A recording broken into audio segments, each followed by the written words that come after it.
Well, from, let's see, from a religious standpoint, as a youngster, we attended church every Sunday. And I don't remember breaking that habit until I was quite a bit older. I think I tend to be very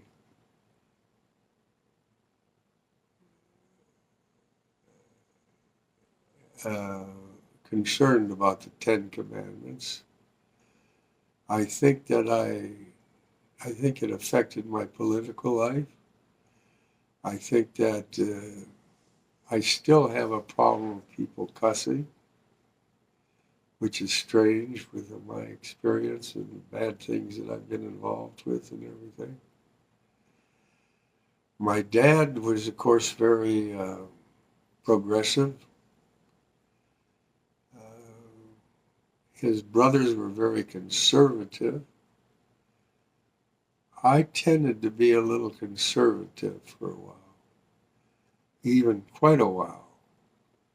Uh, it was when even as a field engineer, knowing that I couldn't go into a shop and do some work because the union forbid it. I always had something against unions and lawyers.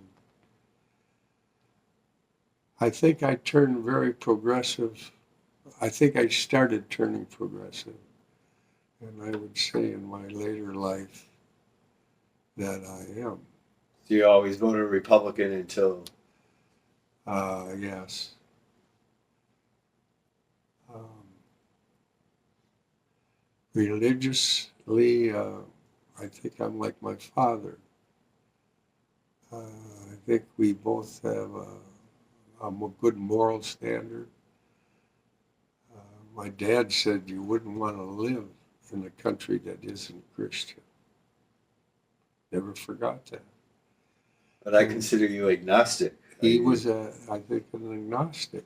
Okay. And I may be. Uh, my brother Donald is probably neutral. In the family, we've got some lefts and righties, as you know. Mm-hmm. Let's talk about current. What do you think of the current political situation? The current political situation? Yes. In the United States or internationally?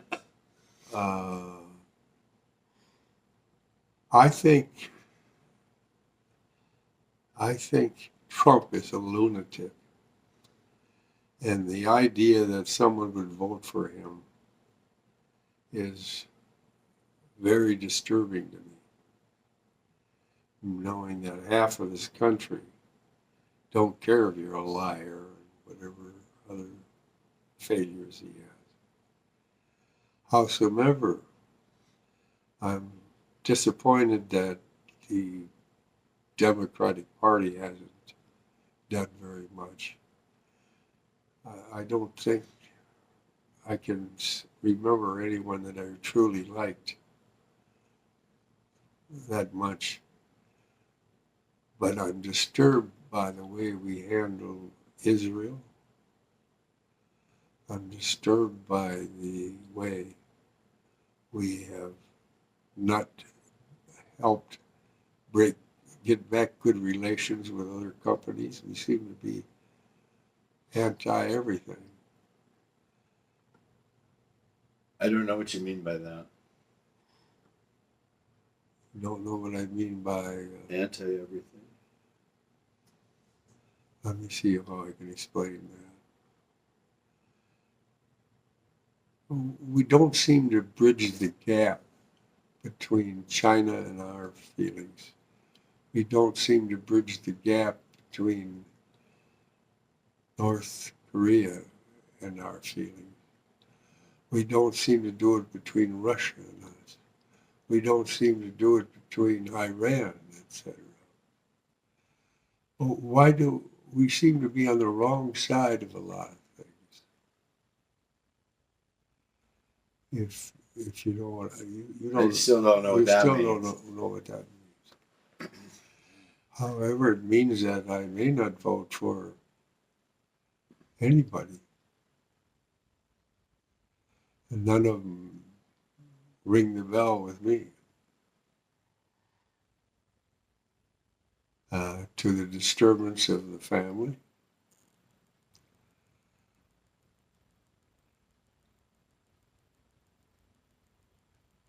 What's wrong with Kamala? I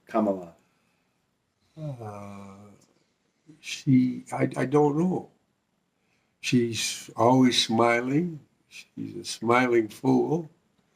I just have an impression, a, a, a, an impression, an instant, first time thought that she's not a heavyweight. I couldn't foresee her taking the 10 big issues that this country has and work on them and get them done. Of course, that applies to all the others too. Which means I'm a little jaded about the political parties. Is there any politician that you really admire and like? The peanut farmer. Carter? Carter was my favorite. I think he was the nicest person. But you probably voted for Reagan. I don't know that. I don't remember that. That was probably a place where I might have been more independent. I don't know. He was the best ex-president, that's for sure. Huh? He was the best ex-president, that's for sure. Going off and helping build houses and yeah. And he definitely had good morals. And for some reason, I had a liking to L.B. Johnson, and he was not the nicest person that ever walked around the block either. But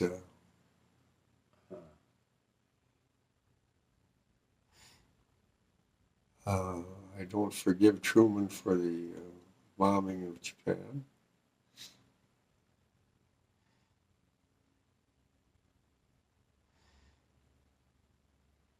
But LBJ was Democrat. I think that you were Republican back then. Do you think you would have crossed the line for him? I don't know. I don't know. I doubt that I voted for. At that time, I don't know that I'd have voted for the opponent. Who was LBJ's opponent? I don't know. I think Reagan. LBJ. I don't know. It's my history. I also am quite a fan of the Democratic.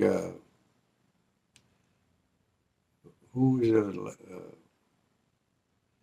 his famous wife? You're not talking about Roosevelt. No.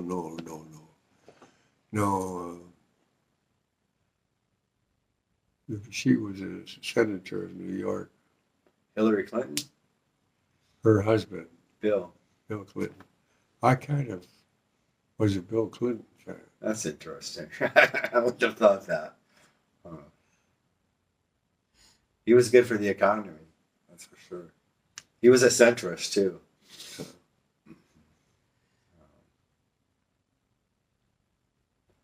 So when you were young and you talked about playing sports, what sports did you play? I really wasn't. We played a lot of local stuff in the neighborhood. Basketball, baseball, softball. I did a lot of bowling. I was on a lot of bowling teams. I worked a lot after school, but I never was on any team in school.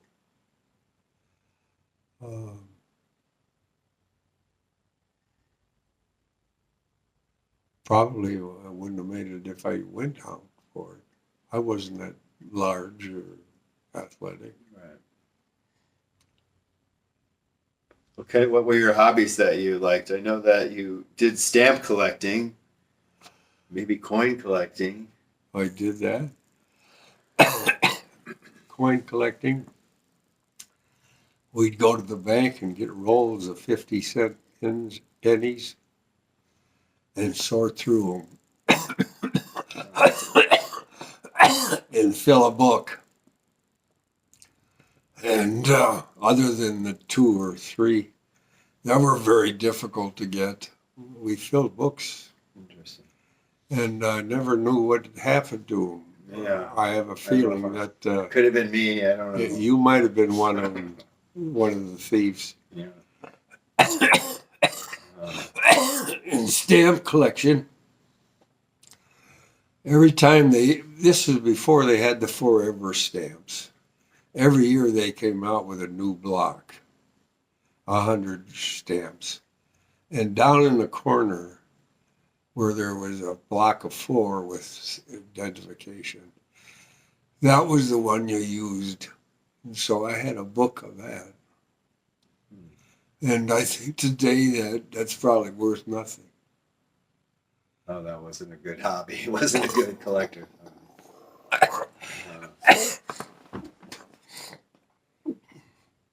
Excuse me.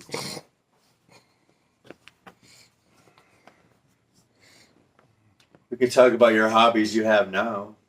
Your horse racing.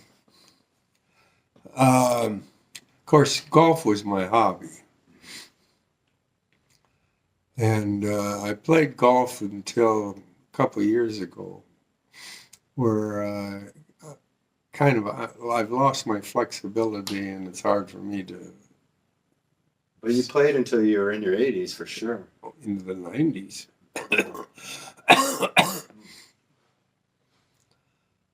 But today I have no hobbies that are outside, other than going to the Canterbury racetrack, horse racing. So my brother and I, Donald, we will go to the camp. We'll go there and bet on Saturday. And during the week, I'll do a lot of betting on the internet. And so that's a little bit of a hobby. And of course, I do a lot of Sudoku. Are you still reading? It looks like I do read. It takes me a long time to read a book now because I've got so many magazines and papers and other things. But You like detective books or? I do. Yeah. Fiction, I like fiction. I told one of the girls, one of my daughters the other day, that I didn't want a book that had romance in it or animals. And I was trying to think, have I eliminated a lot of good books? Might have. Huh? Might have. But you've read a lot That of good sounds ones. very chauvinistic, doesn't it? Yeah, I've heard worse. I don't want to watch a movie with woman lead characters. Something like that.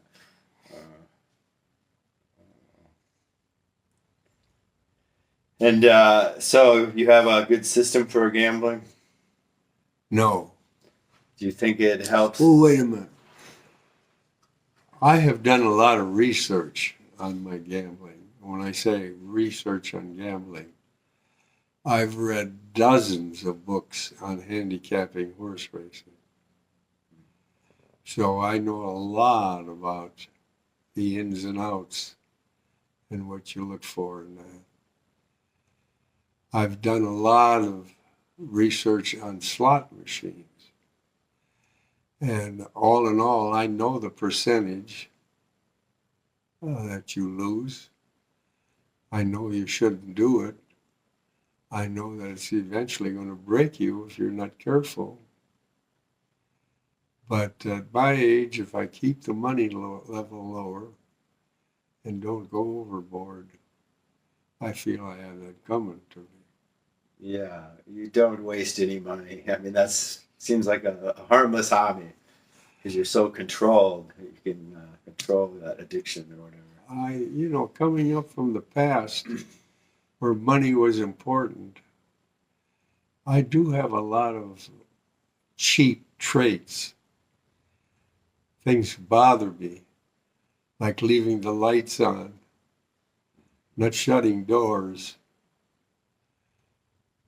If I see a penny that's got a credit on a slot machine, I might go try to retrieve that. Now, I wouldn't pick it off the floor because it's too hard to bend over. Right. I don't know what the maximum amount would be that I would prevent from picking it up. I don't think I'd pick a nickel up. Maybe I would, a nickel, yeah. But not just going out to the track. You do still make it to the casino almost regularly. For several years, and I mean several years, I've gone twice a week sometimes. It's still pretty amazing that you can get up and out. When I tell people, oh yeah, he gets up and he drives himself to the casino and walks around, they're always going, "Are you kidding me?" Because that's pretty amazing. I started using the, what do they call that? The walker. I started using the walker this year. And I think, I wasn't using it for a long time, or a cane. No, you put it on. And since I've started with that, I have a feeling that my walking ability is slowing down. Well, you're not falling. No, of course, I'm very careful about that. I know the danger of falling. And as you know, with this home alert, if I fall, I can buzz and have somebody come help me. And the reason is because I can't get up off the floor. Because you live alone. That's pretty amazing that you can live alone. Yeah. So I'm very careful about falling and use that rocker, that walker when I don't know that I need it, and probably shouldn't have it. Should probably walk more. But having all of these little issues, the amazing thing is I feel good. When I say I feel good, I have no pain. If I'm sitting or staying in one place, it's not an issue, no problem. And that is, I don't think, that bad a thing to have. No, but living alone, do you have a lot of loneliness or? No. I don't think I do have loneliness. In fact, I think I have the other problem. I think I am a loner. I don't mind being by myself and don't have anybody ruining my little agenda. But what I do love is having everybody come over and help me do things. Yeah, you're pretty independent. Huh? You're pretty independent. Yeah, but I'm getting a lot of help. But is it scary getting into your 90s? Are you starting to get scared of death in that? No. I'm not afraid of death. I've had a wonderful life. I've had a lot of great times. I've had a lot of wonderful people around me. I've lived my life. And I'm just not too concerned. What about getting really sick and does that scare you? That Yes, if I had constant pain. And so I do believe that a person should be able to pull the plug on his own life. I can't see why anybody'd have a problem with that. And maybe that'll happen in my life. Who knows? You never know when you're going to get hurt or when something bad happens. no, It comes out of nowhere. you've had some close calls. Yes, a lot of close calls.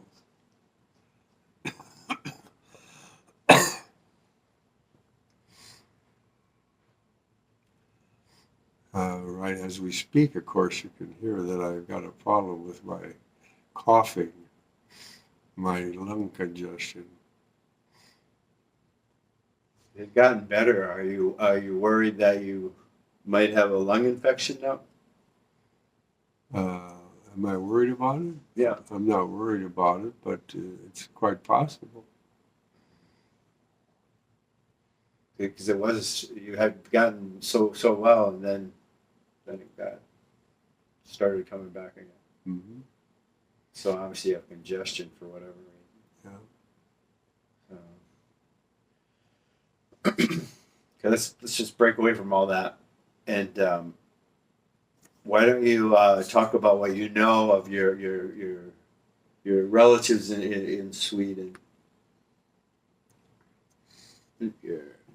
Your grandfather and grandmother on your dad's side, and Going back, well, start with Mama, yeah, or my mother, Mae West. She was the daughter of the Bergmans, of Agda Bergman. In Sweden, look, I'm getting out of sync here. In Sweden, there was a family called the Bergmans. It was Olaf and Martha Bergman. They were living in the province of Värmland, I believe it was. They had 9 or 10 children, and all of them just happened to have their first name, begin with A. Adolf, Axel, Alfred, Albert. Elfrida, Agda. Agda was my mother's mother. They moved into Spicer, Minnesota on Green Lake on a little farm that was nothing but a small little lot area. It wasn't a lot of farmland. And my father came from Dalarna, Sweden, and he had 9 brothers. I think it was 9 or 10 brothers and sisters. And my dad came over. At that time, the family decided to send the oldest boy to the United States Why? to prevent him from having to go into the army conscript. So it started with Eric, the oldest, my dad's oldest brother. When he came to the United States, he found out that his uncle, Andrew, had come from Sweden and changed his name to Dahlquist. So Eric changed his name to Dahlquist. From Morsk. Yes. And so that continued to the next boy, and then my dad. And your dad only came because his twin. He was a twin. The twin was supposed to go. And the twin got sick. And they changed it to my dad. And the twin never came over. So they're both living in Spicer then, because So, dad moved to Spicer. My dad moved to Spicer because his brothers were in the lumber business. And they got him the job as a head of the lumber yard in Spicer. And there my dad met my mother and got married, and I was born in Spicer there. The first. The first of 7 children. Yes. And did they have a happy marriage? I don't know. I don't know. I know when I met your dad, he was kind of liked to stay at home all the time. And He didn't like traveling, no. no, he didn't. He didn't. He was kind of a loner. And he had very strict rules in his mind. When he told the kids to be home at a certain time, if you weren't home, you got the ironing board cord around your butt. He was a tough disciplinarian. Yes, he Was he hardest on you, being the oldest? Probably. Actually, we never did argue too much. He was never mean to me. I mean, he'd fool with me, of course. I tell the story that he was a great card player. Right. And he played cards all the time. And nobody wanted to play with him because he was Good, very competitive. And I remember playing with him once. And he said, Stan, I played with you a long time. I finally found out your weakness. I said, what's that, Dad? He said, you're stupid. He had a cutting sense of humor. Yes, he did. Sarcasm was his forte. Yeah. My memory of him was at Maytag and going down into the basement there and seeing that. He owned that shop, I think, a Maytag shop. And, He did, and then my brother Donald took it over when he passed away. yeah. Because Donald was great at fixing lawnmowers, washing machines and that. And when Mama would have a problem with the washing machine, I'd call Donald and say, we'd like to have you over for dinner Friday. And he said, thank you. He said, would you like me to bring my toolbox? Well, that'd be nice. We could use that. Good idea. I think Johnny was into appliances, and I think Glenn too. It seems like that was the family business, was appliances and repairs and stuff. I never got involved in that business at all. No, you got into college. Oh. When did you and Donald become close? I mean, it seems like you're pretty close now. I don't think it's ever changed.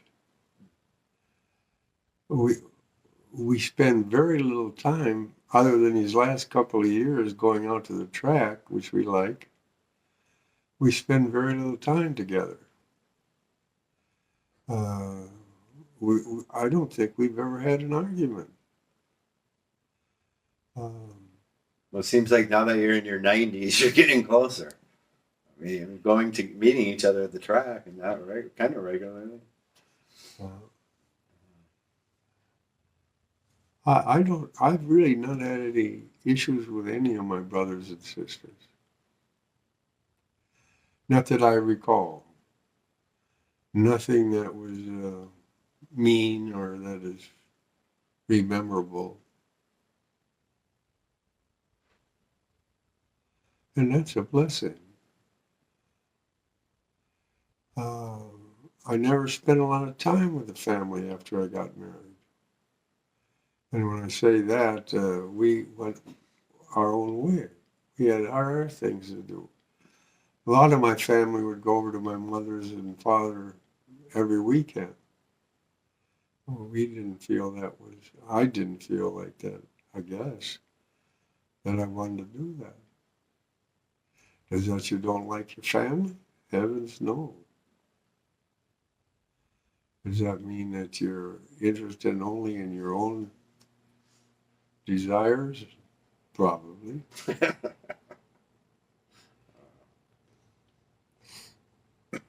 Do you have any regrets or things that you wish you would have done that you didn't do? A minor one. But if I had to do it all over, I'd love to do it all over.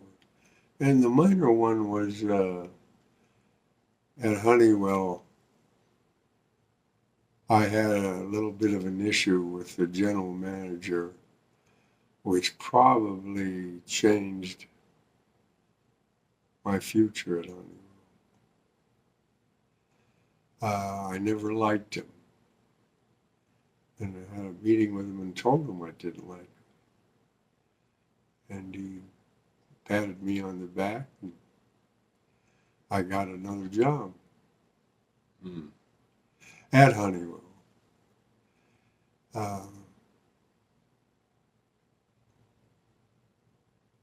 At one time, I was considered one of the 2 rising stars in the little Honeywell in the residential division. And I think with that episode with the general manager, I think it probably changed me from getting a better job later. So you wish you wouldn't have Now, told him? having said that, what would that have changed? I enjoyed all the rest of it.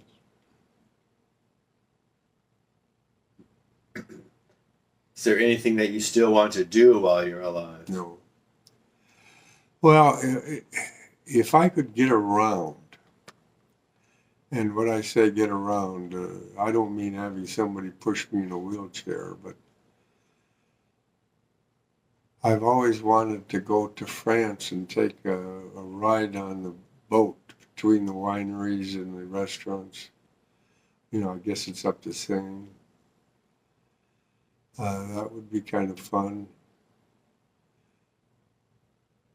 But I really don't think I'm not sure I'd accept that now. Well, you would have to be pushed in a wheelchair now. Well, how do you know that? How do I know that? I might need a cane. You might need to do physical therapy. Well, yeah, if you got good at the cane, maybe. Yeah.